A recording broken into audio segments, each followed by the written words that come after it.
पथारी लावण्यावरून झालेल्या वादात दोन पथारी व्यावसायिकांचा खून करण्यात आला। पथारी लावण्यावरून झालेल्या वादात पिता पुत्रांनी तिघांवर सपासप वार करत दोघांचा खून केला तर अन्य एकाला जखमी केले। जखमीला ससून रुग्णालयात दाखल करण्यात आले आहे। हल्ल्यानंतर गंभीर जखमीला खासगी रुग्णालयात दाखल करण्यात आले होते। त्या ठिकाणी उपचार सुरू असताना संध्याकाळी त्याचा मृत्यू झाला। बाजीराव रस्त्यावर विश्रामबाग वाड्याच्या पोस्ट कार्यालय असलेल्या कोपऱ्यावर भर दुपारी घडलेल्या या घटनेमुळे प्रचंड खळबळ उडाली होती। सचिन मारुती कुडले आणि सागर संभाजी लहरे असे या घटनेत खून झालेल्या दोघांची नावे आहेत। कुडले याचा नातेवाईक कैलास सुनील चव्हाण हा किरकोळ जखमी झाला असून त्याला ससून रुग्णालयात दाखल करण्यात आले आहे। या तिघांवर हल्ला केल्याप्रकरणी दत्तात्रय रामचंद्र तांबडे आणि त्याचा मुलगा सागर या दोघांना विश्रामबाग पोलिसांनी जागेवरच अटक केली।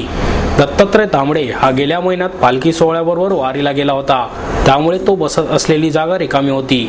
त्या जागेवर सचिन कुडले याने आपल्याकडील विक्रीच्या वस्तू मांडून व्यवसाय सुरू केला। आषाढी वारीसाठी पंढरपूरला गेलेल्या तांबडे याने काही दिवसांपूर्वी परत आल्यानंतर आपली जागा रिकामी कर असे कुडले याला सांगितले। त्यावेळी दोघांमध्ये बाचाबाची झाली। तो वाद वाढत जाऊन रोज त्यांच्यात वाद होऊ लागले। त्यानंतर पुन्हा याच कारणावरून सचिन कुडले आणि तांबडे यांच्यात भांडणे झाली। त्यानंतर तांबडे आणि त्याच्या मुलाने थेट कुडले याच्यावर चाकूनेच हल्ला चढवला।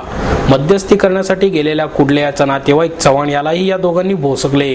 जवळच असलेला सागर लहरे हा पथारी व्यावसायिक त्यांना समजावण्याचा प्रयत्न करू लागताच त्यांनी त्याच्यावरही हल्ला केला। त्यात तो गंभीर जखमी झाला। त्याला खासगी रुग्णालयात दाखल करण्यात आले होते।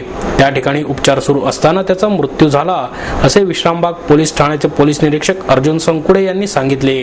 बाजीराव रोडवर विश्रामबाग वाड्याच्या कॉर्नरला एक घटना घडलेली आहे, जिच्यामध्ये पथारीवाल्यांच्या भांडणातून एका पथारीवाल्याचा मृत्यू झालेला आहे।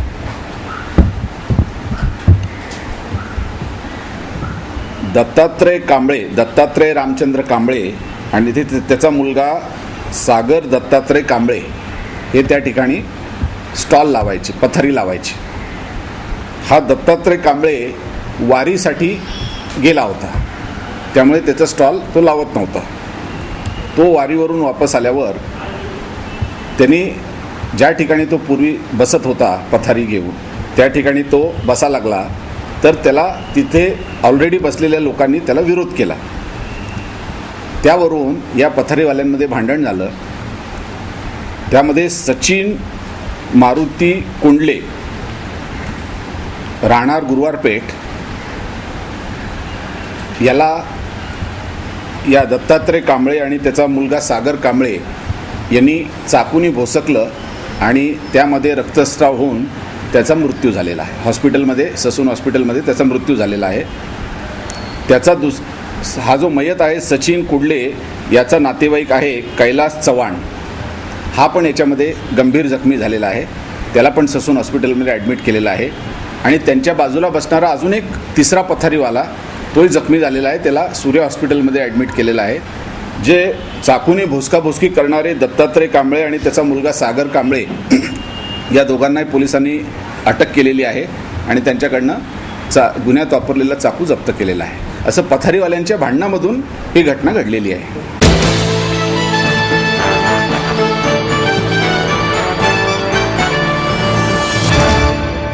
सह्याद्री प्रतिष्ठानच्या वतीने महाराष्ट्रातील गडकिल्ल्यांचे संवर्धन करण्यासाठी मोहीम राबवण्यात येणार आहे। सह्याद्री प्रतिष्ठानच्या वतीने किल्ले तुंग येथे 129वी मोहीम राबवण्यात येणार आहे।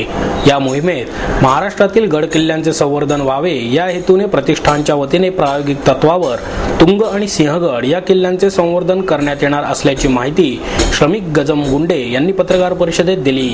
शासनाला स्मरणपत्रे देऊन त्याची दखल न घेतल्याने प्रतिष्ठान ही मोहीम राबवत असल्याची माहिती यावेळी त्यांनी दिली। 19 जुलै आणि 22 जुलै रोजी गडावर ही मोहीम राबवून येत्या 2 वर्षात पूर्ण डागडुजी करण्याचा प्रतिष्ठानचा संकल्प आहे।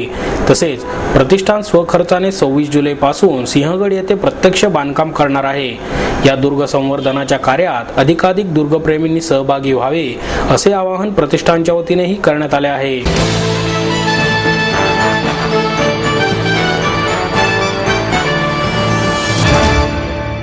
गानवर्धन ज्ञानवर्धन संस्थेच्या वतीने भारतीय संगीताविषयी विस्तारित चर्चा होण्यासाठी मुक्त संगीत चर्चासत्राचे आयोजन करण्यात आले आहे. या चर्चासत्राचे उद्घाटन बनारस घराण्याचे ज्येष्ठ गायक पंडित राजन आणि साजन मिश्रा यांच्या हस्ते करण्यात आले.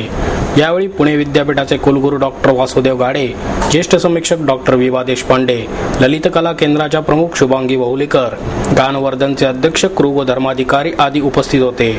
पंडित राजन आणि साजन मिश्रा म्हणाले, संगीताचे कार्यक्रम खूप होतात, परंतु कलाकारांना जाणून घेण्याचा प्रयत्न फार कमी असतो.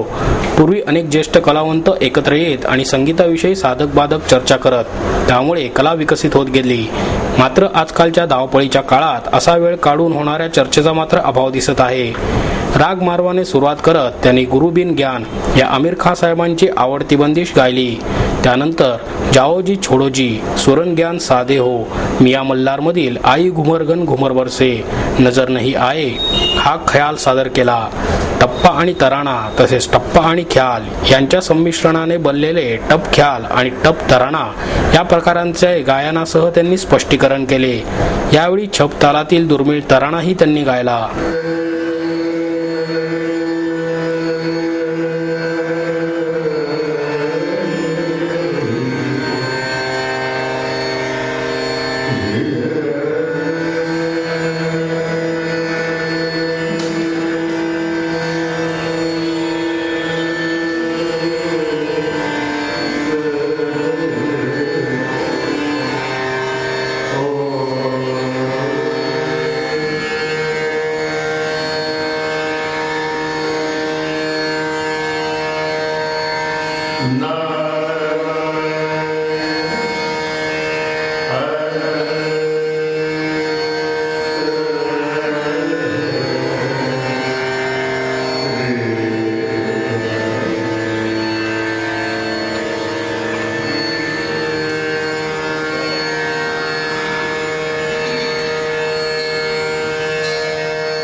अनेक वर्षांनंतर भरतनाट्य संशोधन मंदिराच्या वतीने शिवरायांचे 8वावे रूप हे ऐतिहासिक नाटक रंगमंचावर येत आहे. कटार काळजात घुसली, संगीत संशय कल्लोळ यासारख्या संगीत नाटकांनंतर सुमारे 15 ते 20 वर्षांनंतर भरतनाट्य संशोधन मंदिराच्या वतीने शिवरायांचे 8वावे रूप हे ऐतिहासिक नाटक रंगमंचावर येत आहे.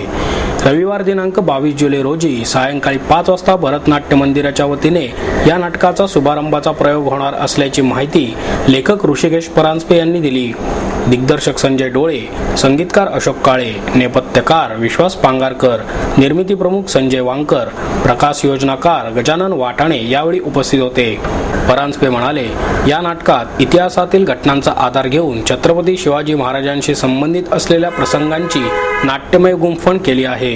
नरवीर तानाजी मालुसरे यांच्या वीर मरणानंतर महाराजांचं त्यांच्या घरी सांत्वनासाठी जाणं, शहाजीराजे आणि छत्रपती शिवाजी महाराजांची भेट, जिजाऊ मायसाहेबांना सती जाऊ न देणे अशा विविध प्रसंगांचा या नाटकात समावेश आहे. दीपक रेगे हे या नाटकात छत्रपती शिवाजी महाराजांची भूमिका साकारत आहेत, तर जिजाऊ साहेबांच्या भूमिकेत लीना गोगटे आहेत. याशिवाय संजय डोळे, आनंद पानसे, दादा पासलकर, आशुतोष नेर्लेकर, विश्वास सहस्त्रबुद्धे आदी कलाकार वेगवेगळ्या भूमिकेत आहेत असेही यावेळी सांगण्यात आले.